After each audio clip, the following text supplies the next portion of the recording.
on the very important that is not just affecting our ISKCON world, but is affecting the whole, planet in some or the other way. तो इस पे हम आज कुछ करने का प्रयास करेंगे। एक बार मंगचरण सभी बोले और फिर आज का सेशन शुरू करते हैं। ओम अज्ञानतिमिरान्धस्य ज्ञानाञ्जनशलाकया चक्षुरुन्मीलितं येन तस्मै श्रीगुरुवे नमः।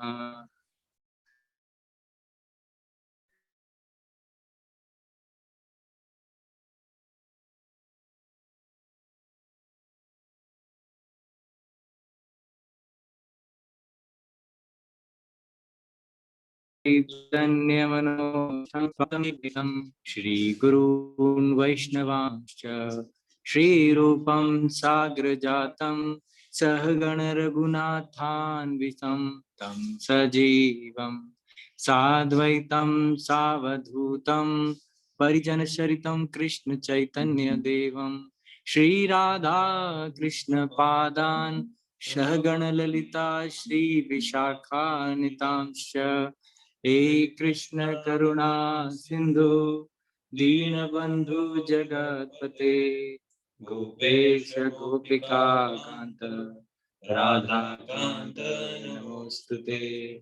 तप्त कांचन गौरांगी राधे वृंदावनेश्वरी वृषभानुसुते देवी प्रणमामि हरिप्रिये। वाञ्छाकल्पतरुभ्यश्च कृपा सिन्धुभ्यैव च पतितानां पावनेभ्यो वैष्णवेभ्यो नमो नमः।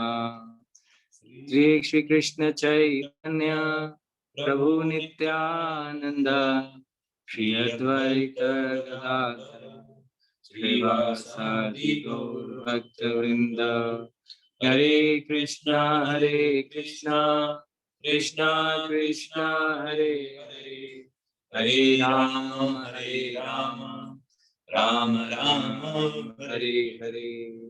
नमो विष्णुपादाय कृष्णपृष्ठाय भूतले श्रीमते भक्तिवेदांत स्वामिति नामिने।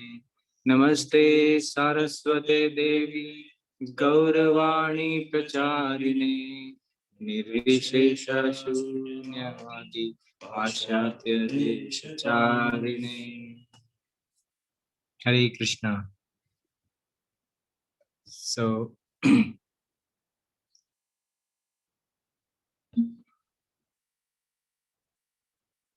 So आप मुझे सुन पा रहे हैं प्रभु जी क्लियरली? ओके। सो यहाँ पे हम लोग एक इम्पोर्टेंट टॉपिक पे आज चर्चा करने वाले हैं, तो उसको आज स्टार्ट करते हैं। तो मैं देखना चाह रहा हूँ, प्रयास करना चाह रहा हूँ कि अगर हम एक स्लाइड्स भी अगर दिखा सके तो भी अच्छा ही है, बट अदरवाइज भी हम डिस्कशन तो कर सकते हैं। पॉसिबल स्लाइड्स दिखा देते हैं, अदरवाइज फिर ऐसे ही डिस्कशन करते हैं।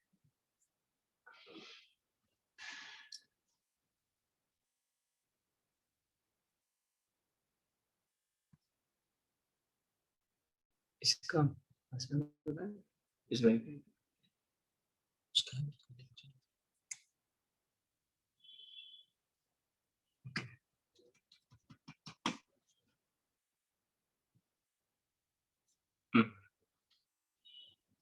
Just a second.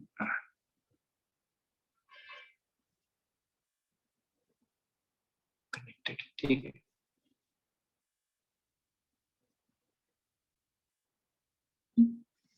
मैं एक स्लाइड भी शेयर कर रहा हूँ यहाँ पे।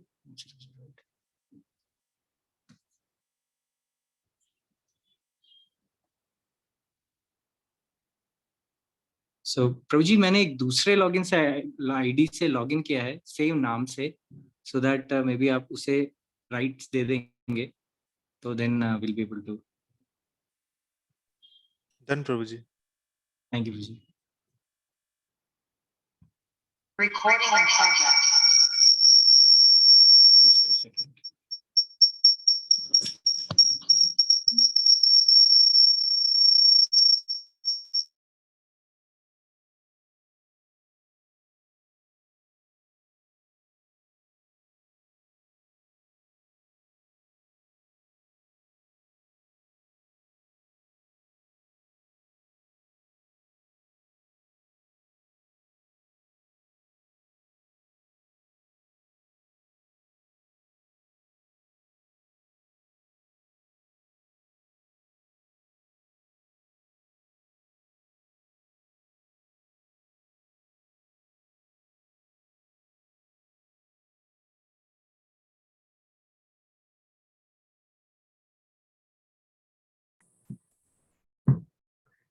जी आप लोगों को पीपीटी दिख रहा है अभी?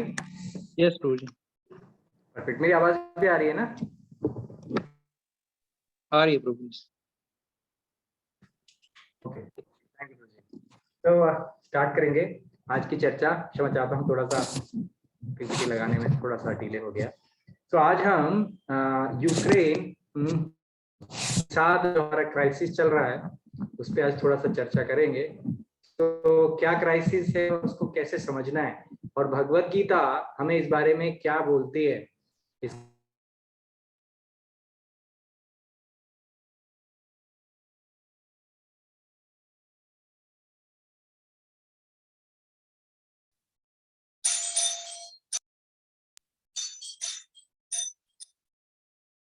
भी काफी आवश्यक है। बहुत सारे स्कूल के, कॉलेजेस के स्टूडेंट्स जो कि यूक्रेन में रहते हैं वो प्रभावित हैं, और बहुत सारे हमारे इस्कॉन मंदिर, हमारे खुद के सेंटर्स जो हैं यूक्रेन रशिया में, वो भी इससे काफी प्रभावित हैं, और काफी लोगों के जीवन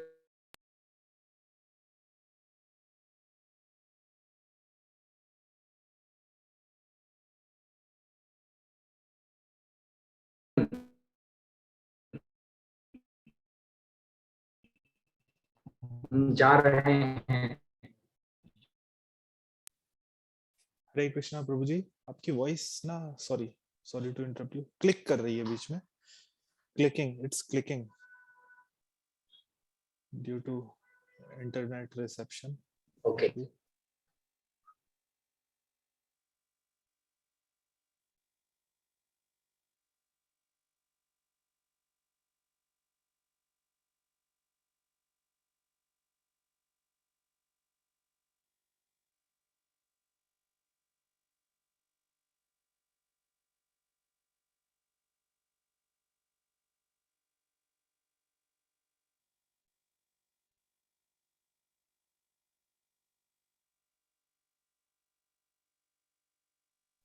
आवाज नहीं आ रहा ब्रो, आवाज म्यूट। सॉरी, मेरा थोड़ा सा आज इंटरनेट कनेक्शन फ्लक्चुएट हो रहा है, क्षमा चाहता हूँ इससे आप लोगों से। तो क्या चल रहा है यूक्रेन में वो आप सब जानते हैं, लेकिन इसको समझने के लिए हमें थोड़ा इतिहास के पन्नों में पीछे जाना पड़ेगा। तो उसको देखने का प्रयास करते हैं। ओके, सो ये एक छोटा सा ग्रीन कलर का एक बड़ा सा कंट्री है रशिया, और ये एक ऑरेंज कलर का छोटा सा, येलो ऑरेंज कलर का आपको दिख रहा है एक छोटा सा कंट्री है, जो कि कहलाता है यूक्रेन। ये देखिए, इंडिया के पर्सपेक्टिव से आप देख सकते हैं, इंडिया के ऊपर नॉर्थ में लाई करता है ये, है ना? तो इंडिया से बहुत नजदीक है, बहुत नजदीक है, और इसको हम चर्चा करने इस पृथ्वी के उस हिस्से पे। तो आइए चलिए इतिहास के कुछ पन्नों में देखते हैं। तो आज से करीब करीब 122 साल पीछे चलते हैं, 1900 की बात है, कि ये रशिया और यूक्रेन दोनों अलग कंट्रीज नहीं हुआ करते थे, ये दोनों एक ही देश का हिस्सा हुआ करते थे। तो यूएसएसआर के नाम से हम इन्हें जानते हैं, है ना? सो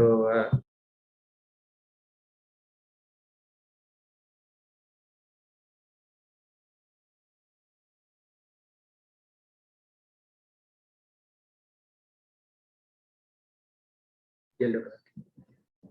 सो उस समय यूएसएसआर हुआ करता था, जिसमें कि 15 देश एक साथ मिलके रहा करते थे, है ना।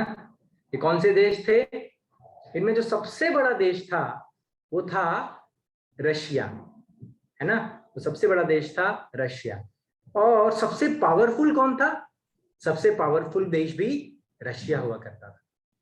और रशिया के बाद दूसरा सबसे पावरफुल देश कौन सा हुआ करता था? कोई गेस मारना चाहेंगे? रशिया के बाद दूसरा सबसे पावरफुल देश इन देशों के समूह में कौन हुआ करता था? कोई गेस? यस, प्रत्युष ने हैंड। प्रभु जी, यूएसए।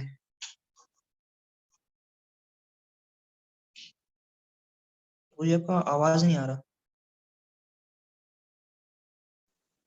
तो यूएसएसआर के अंदर 15 देश हुआ करते थे। इनका नाम था Russia, Estonia, Latvia, Lithuania, Belarusian या बेलारूस भी कहते हैं इसको, है ना, Moldavian, Ukraine, Georgia, Armenia, Azerbaijan, Turkmenistan, Uzbekistan, Tajikistan and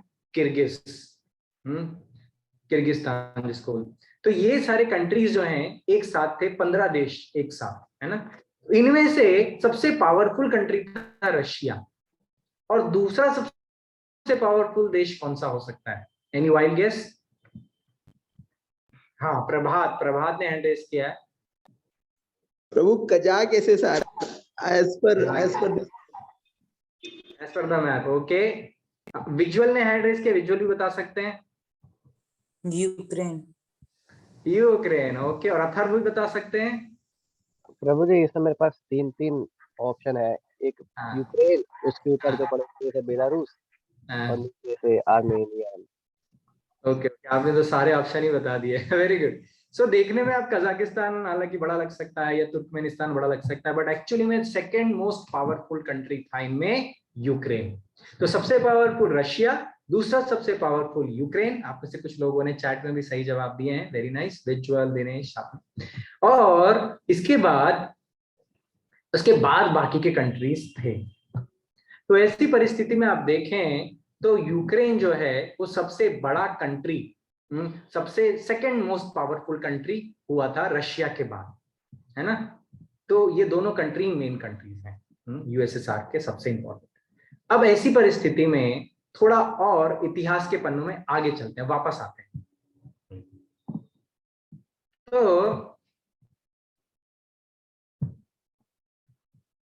1947 से 1989 इसको हम डिस्कस करेंगे। तो हुआ ये कि दूसरा विश्व युद्ध यानी सेकेंड वर्ल्ड वॉर हुआ, और सेकेंड वर्ल्ड वॉर के बाद एक ऐसी परिस्थिति आई, है ना। सेकेंड वर्ल्ड वॉर के बाद एक ऐसी परिस्थिति आई जिसको कहते हैं हम कोल्ड वॉर, है ना। सेकेंड वर्ल्ड वॉर 1945 में खत्म हो गया था, 1939 में शुरू हुआ, 1945 में खत्म हो गया। लेकिन 1947 में फिर भारत जैसे कई देश आजाद हुए, है ना। भारत आजाद हुआ 1947, और भारत के बाद कई देश आजाद हुए। किससे आजाद हुए? ग्रेट ब्रिटेन से, है ना। ग्रेट ब्रिटेन से आजाद हुए। तो ऐसा कहा जाता था कि ग्रेट ब्रिटेन इतना बड़ा है, इसका साम्राज्य का जो सूर्य है कभी अस्त नहीं होता। लेकिन दूसरे विश्व युद्ध यानी सेकेंड वर्ल्ड वॉर में जब जर्मनी, रशिया जैसे कंट्रीज ने मिलके ब्रिटेन, फ्रांस, पोलैंड इन पर अटैक किया, तो पूरा यूरोप करीब करीब जर्मनी के अंडर में आ गया, है ना। अब ब्रिटेन काफी हद तक बच गया, क्योंकि वो आप देखेंगे इंग्लिश चैनल जो है समुद्र के उस तरफ था, तो थोड़ा सा अप्रोच उसका उतना इजी नहीं था। परंतु फिर भी सारे देशों, पूरा फ्रांस, पूरा पोलैंड और कई सारे देश पूरी रूप से जर्मनी के अंडर में आ गए थे। परंतु फिर यूएस जैसी कंट्रीज और ब्रिटेन सब ने मिलके वापस शुरू किया युद्ध, जिससे कि जर्मनी में जो जर्मनी को फिर मुंह की खानी पड़ी, और अडोल्फ हिटलर जो हैं उन्हें सुसाइड कर लिया। और उनके सुसाइड के बाद जापान पे न्यूक्लियर अटैक के बाद कहीं जाके ये युद्ध थमा था। है ना। लेकिन इस युद्ध के बाद पूरी दुनिया दो बड़े बड़े ब्लॉक्स में डिवाइड हो गई थी, है ना, दो मेजर बड़े बड़े हिस्से। एक लीड किया जा रहा था यूएसएसआर के माध्यम से, जिसमें चाइना जैसे कंट्रीज थे, वो एक फिलॉसफी को प्रमोट कर रहे थे जिसको कहा जाता है कम्युनिज्म यानी साम्यवाद। और अमेरिका, ग्रेट ब्रिटेन जैसे अन्य देश जो थे वो दूसरे हिस्से में चले गए और उन्होंने शुरू किया कौन सा टाइप का बिजनेस, कैपिटलिज्म। तो ये दो अलग अलग फिलॉसफीज में पूरी दुनिया बट गई। थोड़े बहुत देश थे हिंदुस्तान जैसे जो कि इन दोनों ही ब्लॉक्स का हिस्सा नहीं बने और उन्होंने अपनी डेमोक्रेसी को अपने हिसाब से चलने का फैसला लिया। परंतु मोटे मोटे तौर पे पूरी दुनिया ऐसे दो मेजर ब्लॉक्स में डिवाइड हो गई और इनके बीच में युद्ध जैसी स्थिति बनी रही, है ना, कि कभी भी इनके बीच में युद्ध हो सकता है और कंपटीशन चलता रहा। तो रशिया और चाइना, यूएसएसआर और चाइना जैसे देश जो थे वो कम्युनिज्म को प्रमोट करते थे और अमेरिका, ब्रिटेन जैसे जो अन्य देश थे वो प्रमोट करते थे कैपिटलिज्म को। इस तरह से कैपिटलिज्म और कम्युनिज्म के बीच, ये दो सिद्धांतों के बीच की लड़ाई चलती रही। अगर आप में से कुछ लोग नहीं जानते कम्युनिज्म क्या है या कैपिटलिज्म नहीं क्या है, तो उस पर क्विकली एक चर्चा करके फिर हम आगे बढ़ते हैं कि कोल्ड वॉर क्या है। तो इस सिचुएशन को समझने के लिए हमें इतिहास में जाना पड़ रहा है। अगर आपको हिस्ट्री थोड़ी बोरिंग लगती है तो थोड़ी देर और टॉलरेट करिए हमें। तो कम्युनिज्म या साम्यवाद क्या है, आप में से कोई बताना चाहेंगे? कम्युनिज्म या साम्यवाद क्या है? ओके, माधव ने हैंड रेज किया है। माधव बताना चाहेंगे, बताइए कम्युनिज्म या साम्यवाद क्या है? प्रभु जी, एक आइडियोलॉजी थी कि जो ये मतलब जो लैंड है वो पूरी कम्युनिटी को बिलोंग करता है। Okay, very nice. तो जो लैंड है, लैंड जो है वो किसका है? आपका नहीं है। आपका लैंड जो है वो आपका नहीं है, वो सरकार का है कि नहीं? आपका जो लैंड है वो आपका नहीं, सरकार का। Very good. तो किसी के पास और कोई व्यक्ति बहुत ज्यादा पैसे अपने लिए नहीं कमा सकता। जो भी आपने कमाया है वो सब सरकार का है। आपकी इनकम भी सरकार की, आपका लैंड भी सरकार का, आपकी सब प्रॉपर्टी भी सरकार की है ना? ठीक है, तो सब सरकार का है। अब आते हैं कैपिटलिज्म पे। तो दूसरी जो फिलॉसफी थी वो कैपिटलिज्म की। कैपिटलिज्म कौन बताएंगे, कैपिटलिज्म क्या होता है? अथर्व ने हैंड रेज किया। अथर्व बताना चाहेंगे? अथर्व बताइए। हरे कृष्णा प्रभु। ये जो दोनों है ये 9th क्लास के टॉपिक है।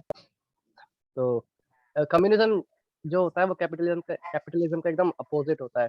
कैपिटलिज्म में क्या कहते हैं, प्राइवेट सेक्टर्स अपनी जो कंपनीज खड़ी कर सकते हो और अपनी जो वेल्थ है वो एक्यूमुलेट कर सकते हो, जिसकी वजह से जो रिच एंड पुअर है उनके बीच में डिफरेंस बढ़ता चला जाता है। दोनों में ही प्रॉब्लम्स है बहुत सारी।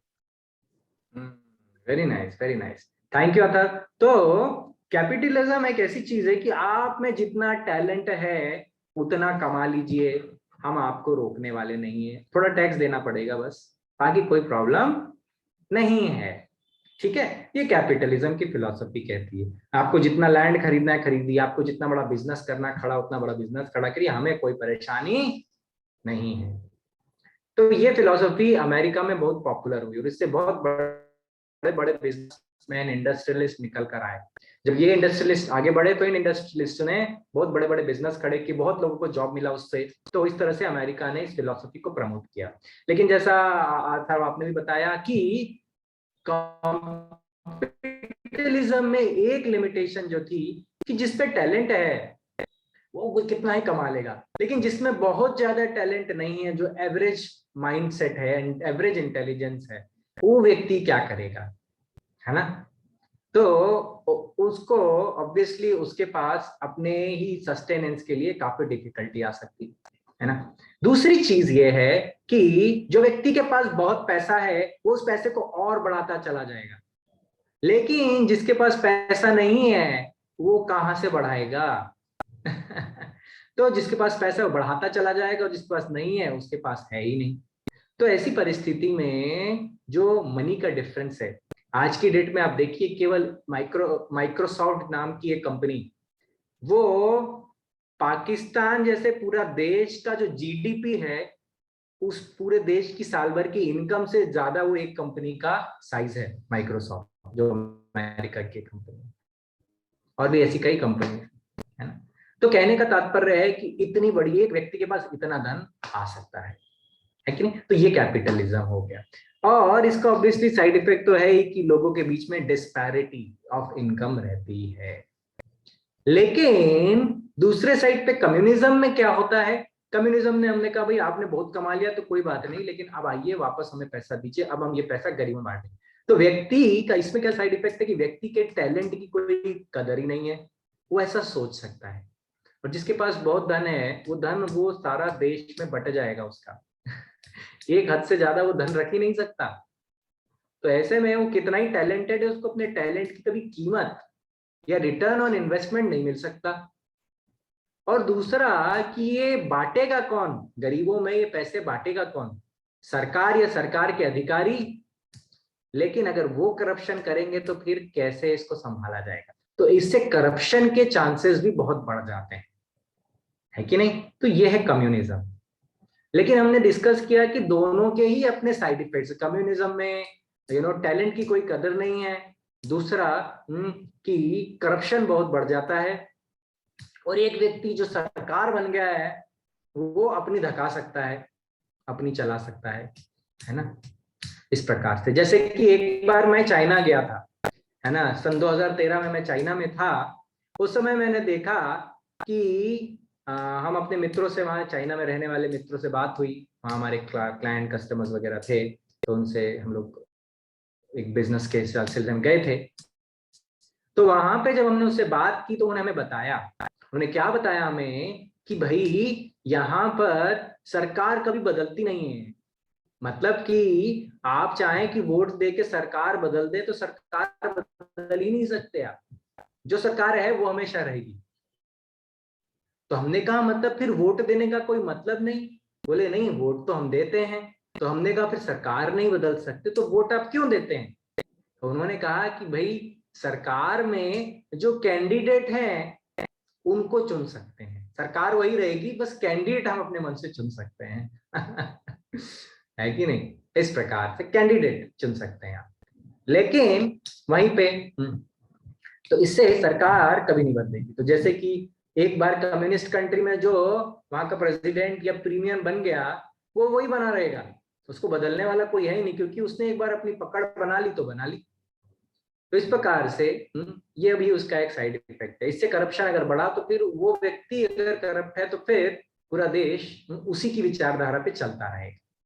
तो ये एक बड़ा साइड इफेक्ट हो सकता है, ठीक है। तो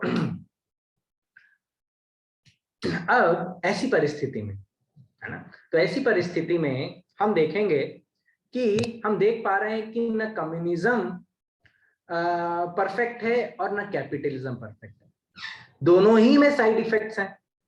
तो क्या सल्यूशन है इस बारे में हम विचार करेंगे थोड़ी देर में। लेकिन जो इन दोनों के बीच में इन दो ब्लॉक्स देश, एक ब्लॉक देशों का था जो कि कम्युनिज्म सपोर्ट करता था और दूसरा ब्लॉक जो कि कैपिटलिज्म सपोर्ट करता था, इन दोनों देशों के ब्लॉक्स के बीच में एक ऐसी सिचुएशन बनी जिसको हम कोल्ड वार कहते हैं। इनमें एक कंपटीशन की धारणा और कौन एक दूसरे से एक एनवियसनेस और एक दूसरे से कंपटीशन और एक दूसरे को ध्वस्त करने की धारणा बनी रही। इसी को हम कोल्ड वार कहते हैं। तो 1947 से लेकर 1989 तक ये कोल्ड वार चलता रहा, है कि नहीं। अब हम ये कोल्ड वार डिस्कस क्यों कर रहे हैं, क्योंकि 1989 के बाद क्या हुआ उसको भी हमें समझना पड़ेगा। तो उसको इस पर्सपेक्टिव से हम समझेंगे।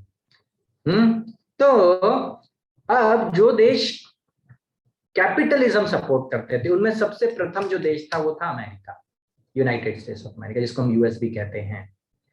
उसने एक ऑर्गेनाइजेशन बनाई जिसको हम कहते हैं नाटो या फिर नॉर्थ अटलांटिक ट्रीटी ऑर्गेनाइजेशन। और ये उन्होंने किस लिए बनाई, इसमें उन सभी देशों की जो हमारे इस ट्रीटी ऑर्गेनाइजेशन के साथ रहेंगे हमारी ऑर्गेनाइजेशन में, उन देशों को जब भी जरूरत पड़ेगी तो हम क्या करेंगे, हम उनको अपनी सेना दे देंगे। और सब मिलजुल के लड़ाई करेंगे। तो नाटो जो था वो कैपिटलिस्ट देश जो थे उन सारे देशों को मिला के बना। तो नाटो में देखिए 1949 में, इस चार्ट में 1949 में जब भारत जब आजाद ही हुआ था उस समय की बात है। उस समय यूरोप के, ये डार्क ब्लू कलर में देख रहे, दो तीन देश ही नाटो का हिस्सा बन गया अमेरिका के साथ। क्यों? क्योंकि उनको डर था दोबारा जर्मनी और यूएसएसआर मिलकर हम पर अटैक कर देंगे यूरोप में। तो पहले जैसे कि फ्रांस और ग्रीक और इटली और यूके सभी को उन्होंने हमें ध्वस्त कर दिया था। अगर हम अमेरिका के साथ मिलकर नाटो में नाटो जैसी ऑर्गेनाइजेशन का हिस्सा बन जाएंगे तो फिर हमारे साथ यूएसएसआर, जर्मनी, ये लोग ऐसा नहीं कर पाएंगे, है ना। तो इसीलिए सारे देश धीरे धीरे नाटो का हिस्सा बनने लग गए। फिर 1952 से 1982 में देखिए और देश, ग्रीस जैसे और भी देश नाटो का हिस्सा बनने लग गए। और उसके बाद 1990 और पिछले साल तक देखिए 2020 तक, लाइट ब्लू कलर के, धीरे धीरे धीरे करीब करीब सारे देश, करीब करीब सारे देश ही यूरोप के नाटो का हिस्सा बन गए। जब रशिया ये देख रहा था तो रशिया ने देखा कि भाई ये सारे अमेरिका के साथ मिलकर अपनी सेना को मजबूत करते जा रहे हैं। तो ऑब्वियसली जो देश रशिया और कम्युनिस्ट कंट्रीज थे, रशिया जैसे चाइना, ये सब, तो रशिया को बड़ा डर लगने लगा किस प्रकार का कि ये लोग हमें कमजोर करते जा रहे हैं और अपने आप को स्ट्रांग करते जा रहे हैं। तो अभी ये दो तरह के जो देश थे, दो ब्लॉक्स बन गए थे, एक नाटो और एक रशिया। इनके जो ब्लॉक्स थे इनके बीच में और ज्यादा कोल्ड वॉर स्ट्रांग होता चला गया था। लेकिन फिर क्या हुआ, आप देखेंगे कि रिसेंटली ये जो येलो कलर का एक कंट्री दिख रहा है आपको, रशिया और यूरोप के बीच में, यही है यूक्रेन। यूक्रेन पहले तो यूएसएसआर का हिस्सा था, है ना, यूएसएसआर का हिस्सा था, रशिया के साथ था। लेकिन अब यूक्रेन ने भी कहा हम भी नाटो का हिस्सा बन लेते हैं। ये रशिया को डाइजेस्ट नहीं हुआ। तो अब देखते हैं इसमें केमिस्ट्री क्या है। तो देखिए 1991 में मतलब उस समय जो है पूरा यूएसएसआर, तो यूएसएसआर के वो 15 देश इंडिपेंडेंट हो गए, सब अलग अलग हो गए। तो यूक्रेन भी यूएसएसआर से बाहर निकल आया और एक इंडिपेंडेंट कंट्री बन गया।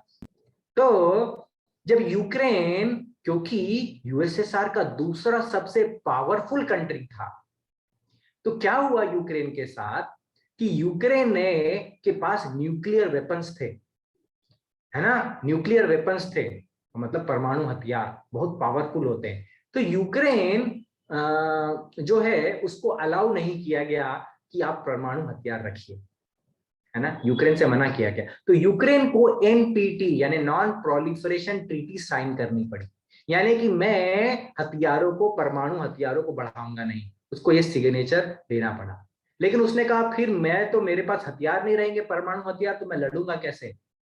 तो रशिया ने कहा कोई बात नहीं, आप अपने जितने भी न्यूक्लियर वेपन्स हैं वो हमें दे दीजिए, उसके बदले में हम आपकी सिक्योरिटी का ध्यान रखेंगे, आप पे कोई भी हमला करेगा तो हम उसका ख्याल रखेंगे। ऐसा रशिया ने यूक्रेन से कह दिया। ये 1991 की बात है। तो यूक्रेन ने कहा हाँ जी बिल्कुल, बहुत बहुत धन्यवाद, लीजिए हमारे सारे हथियार आप ले लीजिए। और यूक्रेन ने यूनाइटेड नेशंस में एनपीटी यानी नॉन प्रोलिफरेशन ट्रीटी साइन कर दी, है ना। तो ये यूक्रेन की सिचुएशन थी। अब यूक्रेन के पास कोई न्यूक्लियर वेपन्स नहीं, लेकिन रशिया ने कहा आप एक प्रॉपर इंडिपेंडेंट कंट्री की तरह रहिए और आराम से रहिए। अब देखिए सिचुएशन क्या बनी। अब देखिए कहानी में ट्विस्ट आ रहा है। क्या हुआ कि यूक्रेन के जो प्रेसिडेंट थे उनका नाम था विक्टर यानुकोविच। तो ये रशिया के बहुत स्ट्रॉन्ग सपोर्टर थे। तो हुआ ये कि अब देखिए यूक्रेन के एक तरफ देखिए ब्लू कलर का आप देख रहे हैं पूरा यूरोप था और ग्रे कलर का दूसरी तरफ रशिया था। तो यूक्रेन दोनों के बीच में येलो कलर का कंट्री आपको स्क्रीन पे दिख रहा है। अब क्या परिस्थिति है, परिस्थिति ये बन गई कि एक तरफ तो यूरोप की सारी कंट्रीज जो कि नाटो के हिस्सा है और दूसरी तरफ रशिया, दोनों एक दूसरे के दुश्मन और बीच में फंस गया यूक्रेन। अब यूक्रेन में भी बड़ी एक परिस्थिति बनी, क्या कि यूक्रेन को यूरोप ने, यूरोपियन यूनियन, यानी जो ब्लू कलर का पूरा यूरोपियन यूनियन दिख रहा है, ये सारे देशों ने एक डील दी। उन्हें कहा आप हमारे साथ फ्री ट्रेड करिए और हम आपको बहुत अच्छी डील देते हैं, आप हमारे साथ बिजनेस को और बढ़ाइए। तो यूक्रेन के जो प्रेसिडेंट थे विक्टर यानुकोविच, है ना, उनको ये पसंद नहीं आया हो, क्योंकि इससे क्या उनकी रशिया के साथ जो दोस्ती थी वो कम हो जाती, क्योंकि उनका सबसे ज्यादा बिजनेस रशिया के साथ था। तो उन्होंने इस डील को रिजेक्ट कर दिया। ठीक है, तो उन्होंने क्या किया, इस डील को रिजेक्ट कर दिया। तो उसको डील को रिजेक्ट करने से क्या हुआ, वहां की जो जनता थी 70% से ऊपर की जनता इस डील को करना चाहती थी, 72% जनता इस डील को करना चाहती थी, और बचे हुए 30% जो जनता थी, जो लोग थे वहां के, वो नहीं करना चाहते थे, वो रशिया के साथ रहना चाहते थे। तो डेमोक्रेसी है क्योंकि, तो मेजॉरिटी वोट जो थे वो डील के लिए थे, लेकिन ये जो प्रेसिडेंट थे विक्टर यानुकोविच वो नहीं कर रहे थे। तो ऐसी परिस्थिति में वहां पर काफी प्रोटेस्ट शुरू हो गए यूक्रेन में। और उस प्रोटेस्ट से क्या हुआ, उस प्रोटेस्ट से यह हुआ कि वहां की जो सरकार गिर गई और विक्टर यानुकोविच रशिया भाग गए, क्योंकि रशिया उनके लिए फेवरेबल था, वो रशिया भाग गए। और उसके बाद फिर वहां पे इलेक्शन हुए और वहां पे दूसरे प्रेसिडेंट बने जिनका नाम था वोलोडिमिर जेलेंस्की, जो कि अभी वहां के प्रेसिडेंट है ना। तो जो जेलेंस्की थे ये अब यूक्रेन के फिलहाल प्रेसिडेंट थे, लेकिन ये जो थे ये किस कंडीशन में आए थे कि हम यूरोप के साथ डील साइन करेंगे और यूरोप की तरफ बढ़ जाएंगे, है ना। लेकिन रशिया को ये पसंद नहीं था। ठीक है, तो ऐसी परिस्थिति में इन्होंने जैसे यूरोपियन यूनियन के साथ डील साइन करने के लिए आगे बढ़े, तो रशिया ने क्या किया, आइए इसको देखते हैं। तो 2014 में ये पूरा यूक्रेन है, इसके नीचे देखिए रेड कलर का हमने एक स्टार बना रखा है। तो ये जो एक रशी क्रीमिया करके एक पेनिनसुलर पोर्शन था यूक्रेन का, तो रशिया ने अटैक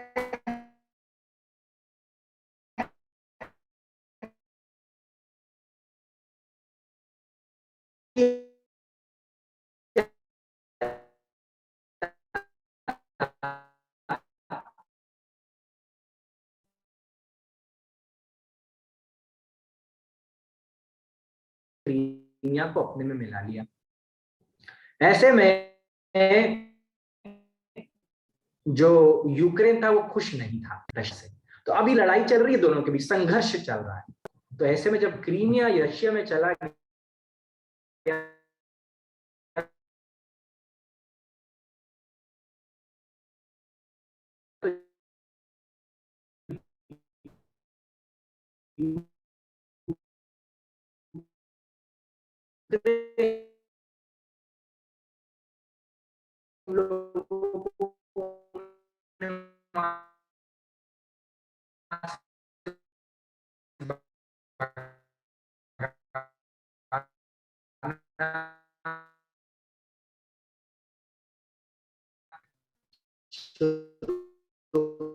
कर दिया या वो जा रहे थे,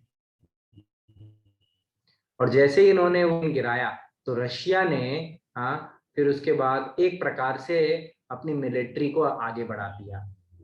लेकिन फिर मिन्स्क एक कंट्री है बगल में बेलारूस, उसका कैपिटल मिन्स्क है, मिन्स्क में फिर एग्रीमेंट साइन हुआ, क्योंकि बहुत लोगों को मारना शुरू हो गया था, आर्मीज के बीच में संघर्ष शुरू हो गया था।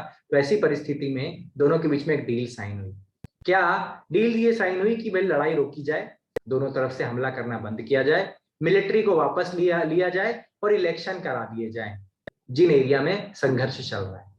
तो वहां से डोनबास करके एक ईस्टर्न रीजन है जहाँ रशिया के ज्यादा लोग हैं, वहां पे इलेक्शन कराया गया। तो वहां पर क्या हुआ कि वहां पे वो रशिया के जो सेपरेटिस्ट लोग थे उनकी सरकार बन गई। तो यूक्रेन को यहाँ भी मुंह की खानी पड़ी। फिर क्या हुआ, बस अब कहानी क्लाइमैक्स पे आ रही है।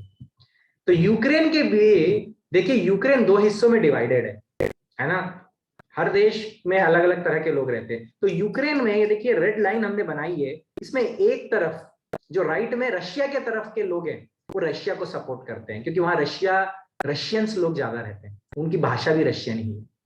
लेकिन जो लेफ्ट में जो यूरोप की तरफ जो है हिस्सा है, उसमें रहने वाले लोग जो है वो यूक्रेनियन बोलते हैं और वो यूरोप को ज्यादा सपोर्ट करते हैं, है ना।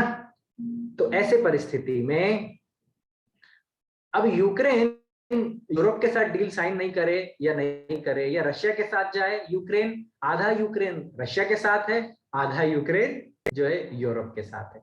बस यही संघर्ष शुरू हुआ। रशिया चाहता था कि नाटो की कोई भी जो सेना है वो यूक्रेन में ना आए या यूक्रेन नाटो का हिस्सा ना बने, क्योंकि वो ओरिजिनली देखा जाए तो वो तो यूएसएसआर का हिस्सा है। तो रशिया नहीं चाहता कि वो हमारे कॉम्पिटिटर्स के साथ जाए, ठीक है। क्यों? क्योंकि हिस्ट्री को देखा जाए तो वो सब एक है, हम सब, है ना। हालांकि 91 के पहले भी यूक्रेन वैसे तो इंडिपेंडेंट ही था, लेकिन फिर भी रशिया चाहता था कि यूक्रेन नाटो के साथ ना जाए। लेकिन यूरोपियन यूनियन चाहता था कि यूक्रेन हमारे साथ डील भी करे और नाटो का हिस्सा भी बने। बस लड़ाई का यही सबसे प्राइमरी कारण बना। और फिर क्या हुआ? फिर तो वही होना था जो आपने देखा। इसके बाद रशिया ने यूक्रेन पे अटैक किया और अब न्यूज में जो आप देख रहे हो वह हुआ है कि नहीं? तो अभी जो आप न्यूज में देख रहे हैं वो ये सारे इतिहास के बाद अब आपको क्लियरली समझ में आ गया होगा कि यूक्रेन और रशिया के बीच का संघर्ष क्या है ना। तो यूक्रेन चाहता है वो नाटो का हिस्सा बने, ज्यादातर लोग यूक्रेन के चाहते हैं वो नाटो का हिस्सा बने, और काफी सारे ही लोग बनते हैं कि हम रशिया के साथ ही रहें। और रशिया चाहता है कि यूक्रेन हमारे साथ रहे और यूरोपियन यूनियन या नाटो चाहता है कि वो हमारे साथ रहे। बस यही संघर्ष है यूक्रेन का। तो इसीलिए हालांकि 91 में रशिया ने यूक्रेन को एक इंडिपेंडेंट कंट्री घोषित किया, लेकिन फिर भी यूक्रेन के जो लोग हैं वो जब भी नाटो के साथ जाने का यूक्रेन सोचता है तो रशिया उसको अपने ऊपर, स्वयं के ऊपर अटैक मानता है ना। अब परेशानी क्या है, संघर्ष कहाँ का है? तो यूक्रेन खुद ही दो हिस्सों में बटा हुआ है, यानी कि ईस्ट यूक्रेन और वेस्ट यूक्रेन। और तो और दोस्तों, दूसरी लड़ाई, ये एक संघर्ष है ईस्ट यूक्रेन और वेस्ट यूक्रेन के बीच का। दूसरा संघर्ष है नाटो और रशिया के बीच का। तीसरा संघर्ष है कैपिटलिज्म और कम्युनिज्म के बीच का। और चौथा संघर्ष है, वो चौथा संघर्ष बाहर नहीं दिखता, वो चौथा संघर्ष हमारे अंदर है। हाँ, ये संघर्ष हमारे अंदर है, और इस संघर्ष का क्या नाम है? टू फाइट और नॉट टू फाइट। लड़ना चाहिए या नहीं लड़ना चाहिए। ये संघर्ष हम सबके अंदर है। ये संघर्ष कैसे है हमारे अंदर? सुबह उठते ही आप सोचते हैं आज स्कूल या कॉलेज जाऊं या नहीं जाऊं, ऑफिस जाऊं या नहीं जाऊं। ये संघर्ष चलता है, और इस संघर्ष में कभी कभी हम जीत जाते हैं तो चले जाते हैं, कभी हार जाते हैं तो हम सोचते हैं आज सर में दर्द कर लेते हैं और आज स्कूल या कॉलेज नहीं जाते हैं। तो हमारे अंदर भी द्वंद्व चलता रहता है, जिसको हम डुअलिटी भी कहते हैं। ये द्वंद्व जो है हमारे अंदर का, करें या ना करें, लड़ें या ना लड़ें, इसका जन्म देता है। और इस भौतिक संसार में इस द्वंद्व से हमें बाहर निकलने का प्रयास करना चाहिए। द्वंद्व के लिए भगवान भगवत गीता में हमें बताते हैं, भगवान कृष्ण अर्जुन को बताते हैं, मात्रा स्पर्शस्तु कौन्तेय शीतोष्ण सुख दुखदा आगाम आपाइनो अनित्य ताम तितिक्षस्व भारत। तो भगवान अर्जुन को कहते हैं क्या कि अर्जुन, ये सुख और दुख, ये सुख गर्मी और ठंडी के मौसम की तरह आ जाते हैं जीवन में, और हमारी जिम्मेदारी बनती है अर्जुन कि इस संघर्ष से बाहर निकले, है ना। तो हाउ टू फाइट और नॉट टू फाइट, सर्दी या गर्मी, खुशी या दुख, ये द्वंद्व है हमारे जीवन के, और इस द्वंद्व से बाहर निकलना का रास्ता हमें भगवत गीता बताती है। जिन लोगों ने भगवत गीता नहीं पढ़ी है वो लोग हमेशा लड़ाई शुरू कर देंगे आपस में।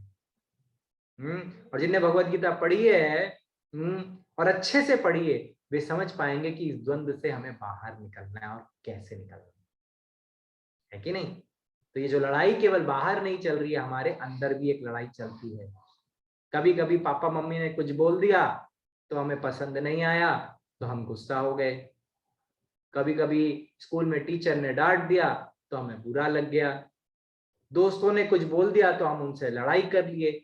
तो ये द्वंद्व जो है ये हमेशा चलेगा जब तक कि हम भगवत गीता को पढ़ के समझ के अपने जीवन में अच्छे से नहीं उतारते। तो आप सोचेंगे कि भाई भगवत गीता क्यों बता रहे हैं प्रभु जी? भगवत गीता में तो भगवान ने अर्जुन को कहा लड़ो, और लड़ना कोई अच्छी बात है क्या?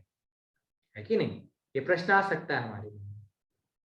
तो ऐसी परिस्थिति में अर्जुन के अंदर भी ये द्वंद्व चल रहा था कि लड़ें या ना लड़ें, फाइट और नॉट टू फाइट। तो ऐसी परिस्थिति में भगवान ने अर्जुन से कहा कि अर्जुन मैं तुम्हें सल्यूशन बताता हूं, सही सल्यूशन क्या है और सही फिलॉसफी क्या है। जब वो तुम समझ जाओगे तो तुम्हें खुद पता चल जाएगा कि लड़ना चाहिए या नहीं लड़ना चाहिए। तो आज हम आइए देखते हैं अपने अंदर के संघर्ष को, दुनिया में चल रहे संघर्ष को समझने के लिए कि लड़ना चाहिए या नहीं लड़ना चाहिए। Okay, so let's quickly look into the next slide. तो ये जो कैपिटलिज्म और कम्युनिज्म की लड़ाई है, जिसने इतने दशकों तक कोल्ड वॉर की सिचुएशन को बना के रखा, इस लड़ाई में कौन जीतता है और कौन हारता है? अब ये प्रश्न है, मैं आप लोगों के ऊपर छोड़ता हूं, आप में से कौन कौन इसका जवाब देना चाहेंगे कि कैपिटलिज्म और कम्युनिज्म की लड़ाई में कौन जीतता है? कौन जीता बताइए।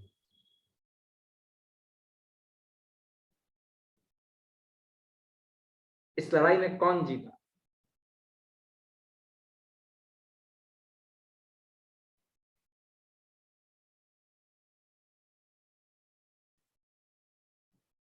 विचार करिए और बताइए मुझे कि इस कैपिटलिज्म और कम्युनिज्म की लड़ाई में, या फाइट और नॉट टू फाइट की लड़ाई में, या नाटो और रशिया की लड़ाई में, या यूक्रेन और रशिया की लड़ाई में कौन जीता? प्रभु जी रशिया जीतेगा। हरे कृष्णा। हरे कृष्णा। ओके, कौन है आपका, क्या नाम था, किन्होंने कहा? प्रभु जी Vaishnavi. Okay, Vaishnavi, very good. तो आपने कहा कि रशिया जीतेगा। पता है एक समय था जब यूक्रेन रशिया का सबसे क्लोज मित्र था। अब आप मान लीजिए, मैं वैष्णवी माता जी आपसे प्रश्न पूछता हूं कि आपका एक बेस्ट फ्रेंड है ना?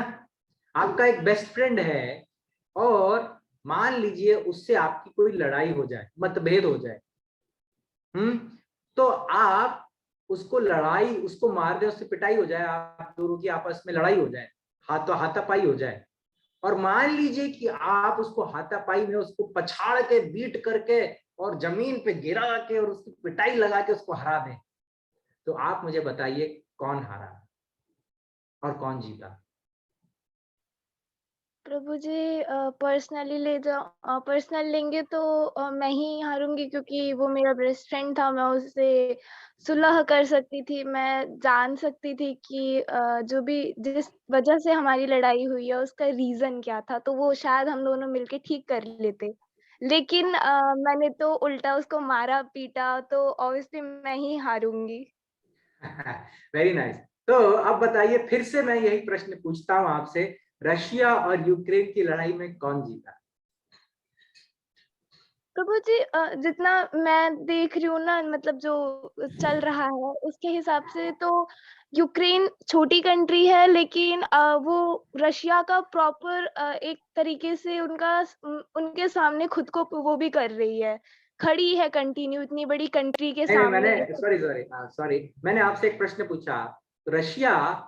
यूक्रेन रशिया का बेस्ट फ्रेंड था और हाँ जी। रशिया उस पे हमला कर रहा है, मान लीजिए शस्त्रों के बल पे वो जीत भी गया, तो क्या वाकई में रशिया जीत गया यूक्रेन से? नहीं प्रभु जी। अपने रिलेशंस को तोड़ के अगर जीत गया रशिया, तो क्या वो उसकी जीत है? क्या वो वाकई में रशिया जीता? नहीं प्रभु जी।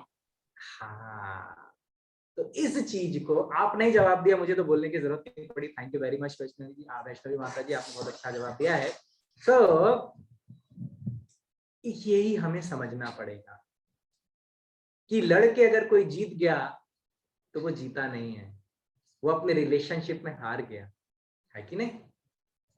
तो इसीलिए बल के प्रयोग से अगर हम जीता अपने आप को डिक्लेयर कर भी सकते हैं, तो उसको जीत देना बहुत मुश्किल है। इसीलिए यही कारण है। तो इसीलिए कैपिटलिज्म कम्युनिज्म की लड़ाई में भी कोई भी जीता नहीं, लेकिन हारा कौन? एक साधारण व्यक्ति जो उस युद्ध में हमलों में अपनी जान खो बैठा। अब देखिए, इंडिया से गए हुए कितने सारे स्टूडेंट्स थे या सिटीजन्स थे जो यूक्रेन में थे, उनमें से कई स्टूडेंट्स का गोली लग के उनकी मृत्यु हो गई, या फिर कई लोग अभी भी वहां संघर्ष कर रहे हैं भूखे प्यासे, उनको कुछ खाने पीने को नहीं है। और कितने ही लोग हैं वहां पर जो फंसे हुए हैं बंकरों में, उनके पास पूरी व्यवस्था ही नहीं है। जो बड़े बड़े पॉलिटिशियन है उनके पास तो बहुत व्यवस्था है, बहुत पैसा है, कोई कमी नहीं है, लेकिन एक साधारण व्यक्ति जो संघर्ष में फंसा हुआ है वही हारेगा, है ना? तो इस संघर्ष में, इस लड़ाई में बहुत लोग जिन्होंने अपनी जान दी वो हार गए, जिन्होंने इतना संघर्ष किया और उस संघर्ष से परेशान है वो हारे, है ना? इसीलिए इसमें हारने वाले बहुत ज्यादा हैं, जीतने वाले ना के बराबर है। तो इस पर्सपेक्टिव से हमें किसी भी युद्ध को देखना चाहिए। तो आप कहेंगे प्रभु जी फिर तो हार गए, तो फिर जीतेगा कौन और कैसे जीता जाए इस संघर्ष को? और यही द्वंद्व हमारे जीवन में भी है। कभी कभी हम पढ़ाई करने बैठते और मन कहता है नहीं पढ़ाने का मन, पढ़ने का आज कोई मन नहीं, और हम उठ जाते हैं, पढ़ाई नहीं करते।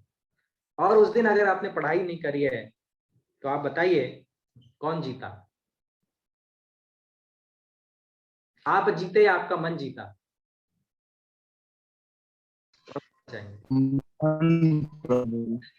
मन जीत गया ना, लेकिन आप हार गए है ना? आपका मन जीत गया एक दिन, लेकिन आप हार गए, है ना? इसीलिए हमें इस सोच का एक सलूशन, इस प्रॉब्लम का एक सलूशन ढूंढना पड़ेगा। तो आइए आप सलूशन देखते हैं, भगवत गीता हमें क्या बताती है। तो न कम्युनिज्म हमें सलूशन दे सकता है, ना कैपिटलिज्म हमें सलूशन दे सकता है। एक्चुअल सॉल्यूशन हमें दे सकता है स्पिरिचुअल कम्युनिज्म, यानी आध्यात्मिक साम्यवाद। अब ये आध्यात्मिक साम्यवाद क्या है? इसको समझने के लिए आपको श्री ईशोपनिषद को पढ़ना पड़ेगा। ईशोपनिषद एक बहुत अच्छा उपनिषद है, और उपनिषद के स्टेटमेंट्स बहुत ही हाईली क्वालिफाइड होते हैं। तो ईशोपनिषद का पहला श्लोक कौन, किस किस को पता है? ईशोपनिषद का पहला श्लोक क्या है? कौन बताना चाहेंगे? हरे कृष्णा प्रभु जी। यस अथर्व प्रभु बताइए। याद नहीं है, बट क्या कहते हैं, मेरे को उसका एसेंस पता है श्लोक का। Okay okay okay, very good, ठीक है। तो ये श्लोक है, ईशावास्यमिदं सर्वं यत्किंच जगत्यां जगत् तेन त्यक्तेन भुंजीथा मा गृधा कस्य स्विद्धनम। और इसका मीनिंग क्या है? हमारे पास इंग्लिश में इसका मीनिंग है, इंग्लिश में पढ़ देते हैं फिर आपको वैसे बता देंगे। Everything animate or unanimate that is within the universe is controlled and owned by the Lord. One should therefore accept only those things necessary for himself, which are set aside as his quota. And one should not accept other things, knowing well to whom they belong. So, कहने का तात्पर्य इस ब्रह्मांड में सभी कुछ का एक ओनर है। वो ओनर कौन है? वो ओनर है भगवान कृष्ण स्वयं। भगवान कृष्ण भगवत गीता में बताते हैं अहम सर्वस्य प्रभव मत्तः सर्वं प्रवर्तते इति मत्वा भजन्ते माम बुधा भाव समन्विता। सब कुछ मुझसे ही निकलता है, मैं ही हर चीज का सोर्स हूं, है ना। तो और सबसे ऊपर मैं ही हूं। तो ऐसी परिस्थिति में भगवान हमें बताते हैं कि वही ईश्वर है और वही हर चीज का स्रोत है और सब कुछ उन्हीं से निकलता है। तो जब भगवान हमें इस चीज को बताते हैं तो ऐसी परिस्थिति में इस ब्रह्मांड में जो कुछ भी है वो सब कुछ, पहली चीज भगवान का है और दूसरी चीज क्या, सब कुछ कंट्रोल करने वाले भी भगवान के, भगवान ही है। आप बोले प्रभु जी सब कुछ भगवान कंट्रोल करते तो फिर हम क्या करते? आप सोचिए, आप रोटी खाएंगे या पिज्जा खाएंगे किसी दिन भर के, तो पेट में दर्द होगा नहीं होगा इसके बारे में तो आप भी नहीं बता सकते। या जो खाते हैं वो डाइजेस्ट होगा कि नहीं अगले मॉर्निंग, आपके पेट में दर्द नहीं होगा अगले मॉर्निंग, हाँ, ये आप गारंटी नहीं ले सकते, ये आप बता नहीं सकते। खाने के बाद डाइजेशन भी आप स्वयं नहीं करते, पता नहीं अंदर क्या क्या होता है और वो डाइजेशन हो जाता है। भगवान भगवत गीता में कहते हैं अहम वैश्वानरो भूत्वा, है ना, यानी कि मैं ही डाइजेशन करने की जो अग्नि है वो भी मैं ही हूं। तो कहने का तात्पर्य है कि बहुत सारी चीजें, मैक्सिमम चीजें हमें बहुत लिमिटेड कंट्रोल मिला है, लेकिन मैक्सिमम चीजें हमारे कंट्रोल में है ही नहीं। केवल रोटी या पूरी सब्जी को हम चबा के अंदर घोंट सकते हैं, उसके आगे का कार्यक्रम हमें नहीं पता क्या होता है ना, उसका आगे कार्यक्रम होता है और फिर डाइजेशन होता है। ठीक है, कहने का तात्पर्य है इसके भी कंट्रोलर भगवान है। जो चीजें हमें पता भी नहीं, हमें लगता है ऑटोमेटिकली हो जाता है, ऑटोमेटिक जैसा कुछ नहीं होता। एक्चुअली में कंट्रोलर कौन है? स्वयं भगवान है।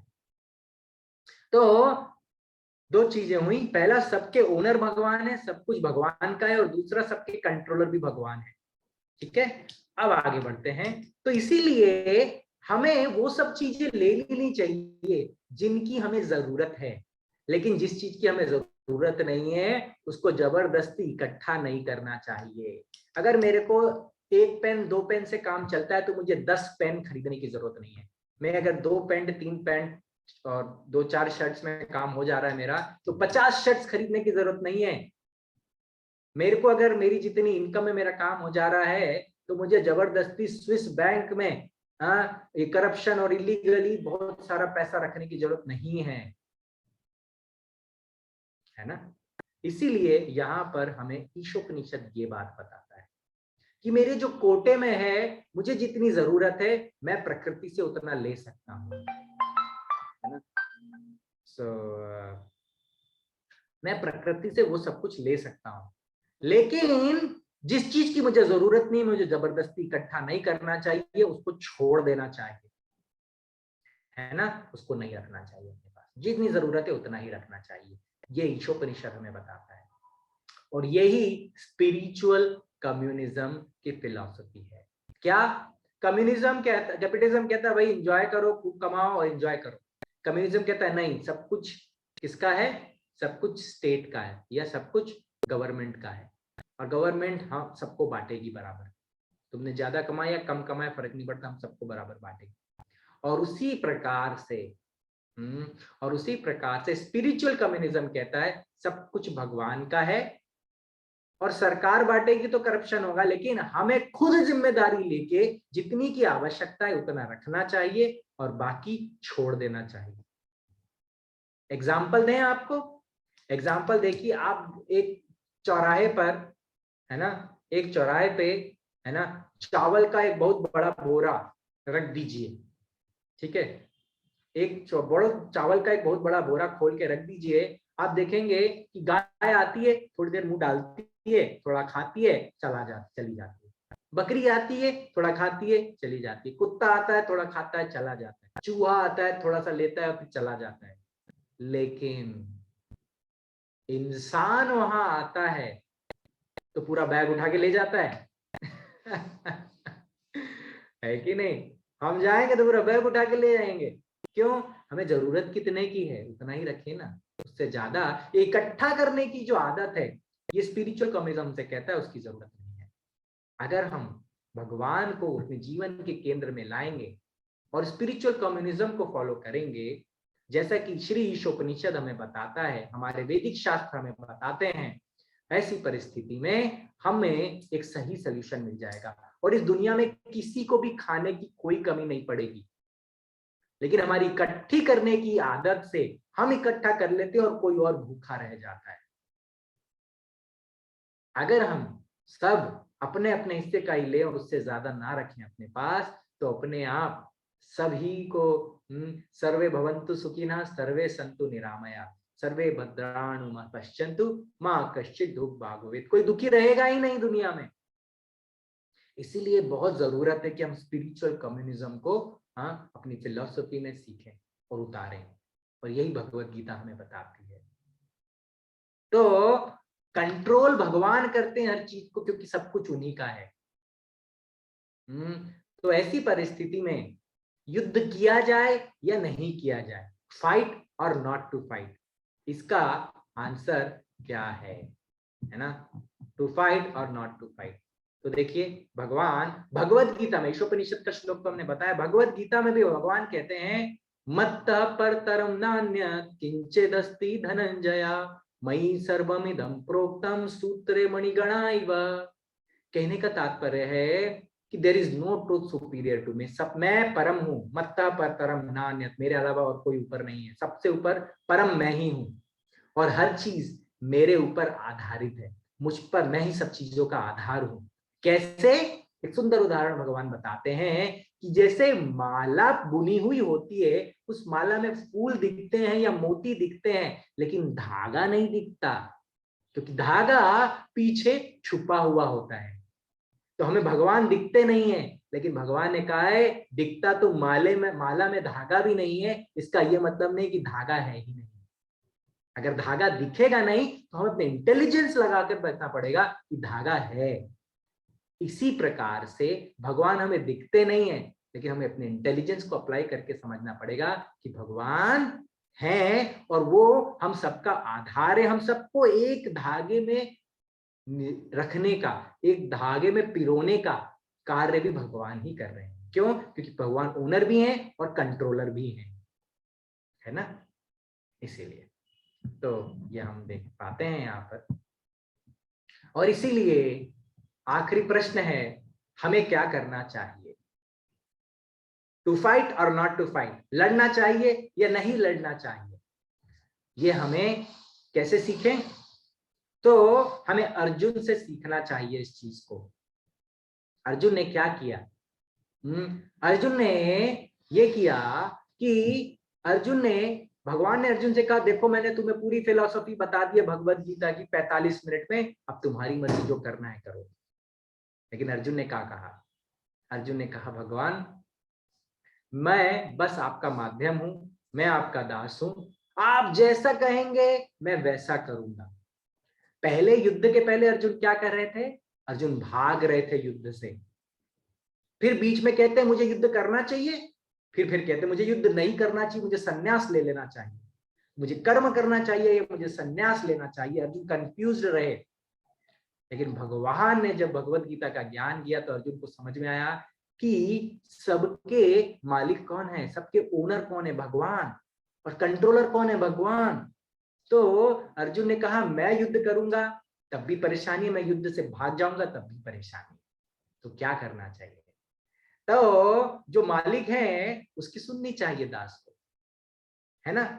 जैसे कि उदाहरण के लिए आपके शरीर में पेट है आपका, उस पेट में आप रोज 3-4 बार प्रसाद डालते हो, खा पी के, खाना पीना बढ़िया सा, पिज्जा पूरी जो भी आप डालते हो उस पेट में। लेकिन उस पेट में डालने का मतलब है आपकी सारी बॉडी के हिस्से उस पेट की सेवा कर रहे हैं। कैसे? उस पेट में प्रसाद अच्छे से लगाने के लिए, उसको अच्छा खिलाने के लिए हाथ पैर मेहनत करते हैं। दिन में आदमी ऑफिस जाता है, जॉब करता है, बिजनेस करता है, जो भी है पैसे कमा के लेके आता है और फिर घर भर के लिए, सबके लिए लेके आता है। और फिर ये हाथ पैर आपके ही मेहनत करते हैं और मुंह में वो जो है तोड़ के निवाला डालते हैं और फिर वो पेट में जाता है। जब पेट में जाता है तो हाथों में एनर्जी आ जाती है। अब पेट में कुछ डालोगे नहीं। एक बार क्या हुआ, 2 हाथों के और पेट के बीच में लड़ाई हो गई। हाथ पैर कहते हैं हम इतना मेहनत करते हैं सब्जी, और वो इतनी ग्रेवी वाली सब्जी में हम हाथ डालते हैं, घुस जाते हैं, हमारा पूरा गंदा हो जाता है, तेल बेल लग जाता है, हमारी आज से छुट्टी, हम नहीं खिलाएंगे तुमको। तो दोनों हाथ ने छुट्टी ले ली। और 2 दिन में क्या हुआ, 2 दिन तक पेट को कुछ खिलाया नहीं, हाथ गुस्सा थे। बोले तुम तो बढ़िया टेस्ट लेके खा जाते हो, हमारा ये हाथ खराब होते, फिर बाद में हाथ धोना पड़ता है हमको साबुन, ठंडी के मौसम में बहुत ठंडा हो जाता है, हाथ पानी ठंडा लगता है, हम नहीं खिलाते। तो क्या हुआ पता है, हुआ ये कि पेट में 2 दिन कुछ गया नहीं तो पूरा शरीर कमजोर पड़ गया और हाथ भी कमजोर पड़ गए। तो हाथों ने कहा, हाथों को तब समझ में आया, क्या समझ में आया, जब तक हम मिलकर मेहनत करके पेट की सेवा नहीं करेंगे तब तक हमें भी हिम्मत नहीं मिलेगी, हमें भी ताकत नहीं मिलेगी। उसी प्रकार से हम सब आत्मा हैं, भगवान अर्जुन को बताते हैं, और हम सब आत्मा हैं और भगवान के अंश हैं, भगवान ही स्वयं परमात्मा है और हम भगवान के अंश हैं। भगवान परमात्मा, हम भगवान के अंश हैं, तो हमारा कर्तव्य जैसे हाथों का कर्तव्य है कि पेट की सेवा करे तो वो भी मजबूत रहेंगे, वैसे भगवान बनाते हैं तो हम एकदम हेल्दी हो जाएंगे। लेकिन हम भगवान की सेवा छोड़ के अपनी इंद्रिय तृप्ति करने में और इंजॉयमेंट करने में लग जाएंगे तो क्या होगा हमारे जीवन में, हाँ, हम कमजोर पड़ जाएंगे और मार जाएंगे। इसीलिए यह अध्यात्म साम्यवाद या स्पिरिचुअल कम्युनिज्म को जीवन में उतारे। भगवत गीता की फिलॉसफी को अगर हम समझ जाएं तो हम वही करेंगे जो अर्जुन ने कहा। और अर्जुन ने क्या किया, अर्जुन ने भगवान से कहा, भगवान मैं वो करूंगा जो आप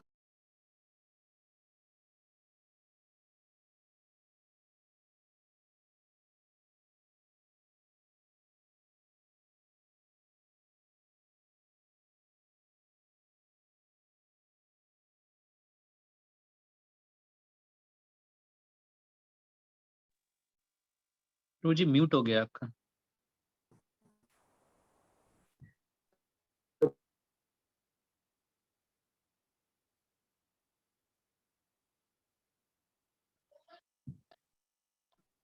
हरे कृष्णा, आप मुझे सुन पा रहे हैं?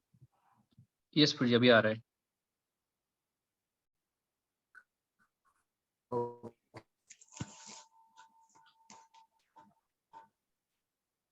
तो हम जस्ट कंक्लूड ही कर रहे थे, सॉरी मेरा इंटरनेट थोड़ा आज वीक है।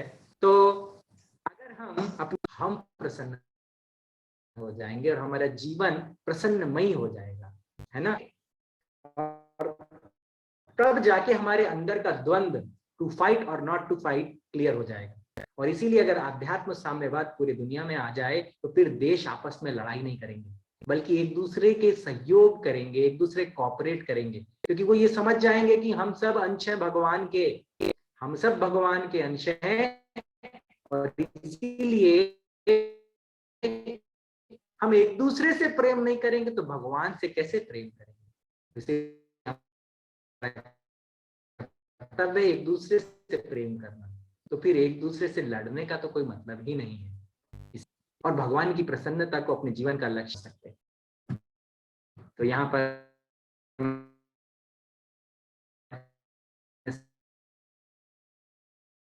को विराम दूंगा।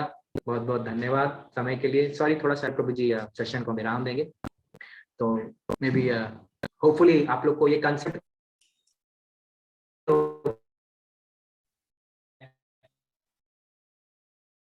स्पिरिचुअल कम्युनिज्म क्या है और भगवत यूक्रेन और रशिया के संघर्ष में हम ये सीख जाएं कि आध्यात्म साम्यवाद सही है,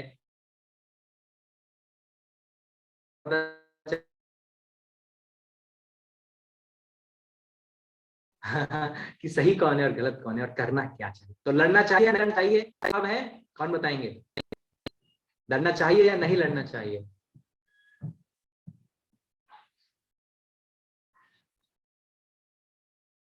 कौन बताएंगे?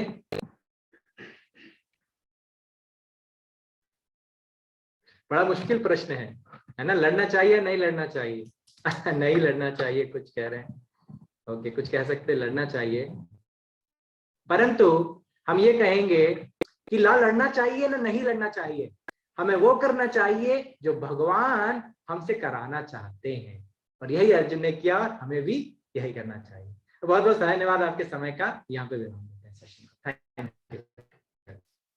थैंक यू सो मच प्रभु जी, आपका बहुत बहुत धन्यवाद, और बहुत बहुत धन्यवाद आज के इतने एनलाइटनिंग सेशन के लिए। आपने बहुत सुंदर तरीके से एक यूक्रेन और रशिया एक भौतिक एग्जाम्पल के द्वारा आध्यात्मिक पथ पर हमें कैसे अग्रसर होना चाहिए, और उस पर चलने से हमारे जीवन में क्या पॉजिटिव परिवर्तन आ सकते हैं, कैसे हम अपने जीवन में डिसीजंस ले सकते हैं, कैसे हम अपने जीवन में चॉइसेस ले सकते हैं, जिसकी वजह से हमारे आने वाला जो कल है, जो गया वो तो गया, मगर अब आपके इस सेशन के बाद मतलब पर्सनली हमें तो ये चीज बहुत मतलब क्लिक करी है। हम अपने जीवन में ये चीज मतलब जरूर ऐड करेंगे कि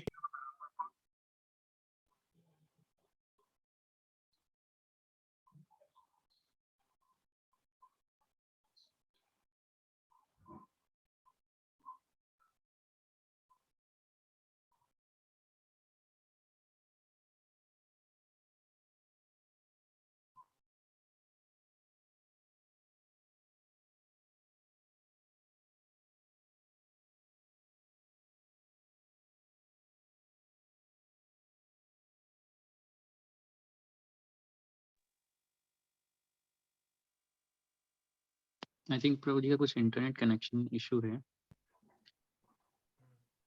प्रभु जी जब वापस आते हैं, एक अथर्व आपने हैंड रेज किया, आप कुछ पूछना चाहेंगे क्या? यस प्रभु जी, एक क्वेश्चन था। यस प्रभु। ये कैसे पता चलेगा कि भगवान क्या कहना चाहते हैं? बहुत अच्छा क्वेश्चन है आपका। कैसे पता चले भगवान क्या चाहते हैं? आपने बता तो दिया, भगवान चाहते कि आप हम कहाँ ढूंढने जाएंगे। स्कूल में तो हमें पढ़ाया नहीं, कॉलेज में पढ़ाएंगे नहीं, और उसके बाद जॉब करेंगे तो कोई बताएगा ही नहीं। इसलिए आप इस्कॉन के मंदिर में आइए, वहां आपको बताया जाएगा भगवान क्या चाहते हैं आपसे, है ना। भगवान क्या चाहते हैं ये भगवत गीता हमें बताती है। भगवान क्या चाहते हैं ये भगवत गीता को अपने जीवन में उतार के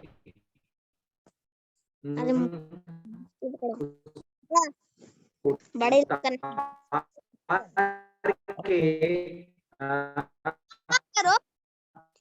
चलने वाले जो शुद्ध भक्त हैं वो हमें बताते हैं, है ना। ओके प्रभु जी, तो शुद्ध भक्तों से पता चल सकता है, और भगवत गीता की राइट क्या कहते हैं, राइट ट्रांसलेशन पे। ओके प्रभु जी। राइट, भगवान क्या चाहते हैं।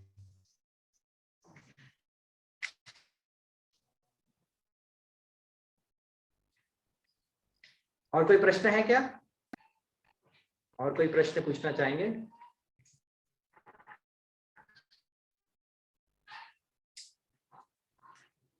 ठीक है प्रभु, फिर यहाँ पे okay, so thank you so much प्रभु जी, हमें स्पिरिचुअल कम्युनिज्म समझाने के लिए। तो हमें ना तो कैपिटलिज्म फॉलो करना है ना कम्युनिज्म, स्पिरिचुअल कम्युनिज्म जो भगवान बता रहे हैं इंस्ट्रक्शन भगवत गीता में वो फॉलो करना है। थैंक यू सो मच प्रभु जी। तो प्रभु जी का हम धन्यवाद करेंगे एक बार हरे कृष्ण महामंत्र बोल के। हरे कृष्ण कृष्ण कृष्ण हरे हरे, हरे राम हरे हरे, हरे राम राम हरे कृष्ण। आप सभी लोगों का भी बहुत बहुत धन्यवाद इस सेशन को ज्वाइन करने के लिए। तो मिलते हैं नेक्स्ट वीक नए सेशन के साथ। Thank you everyone. Hare Krishna. Hare Krishna.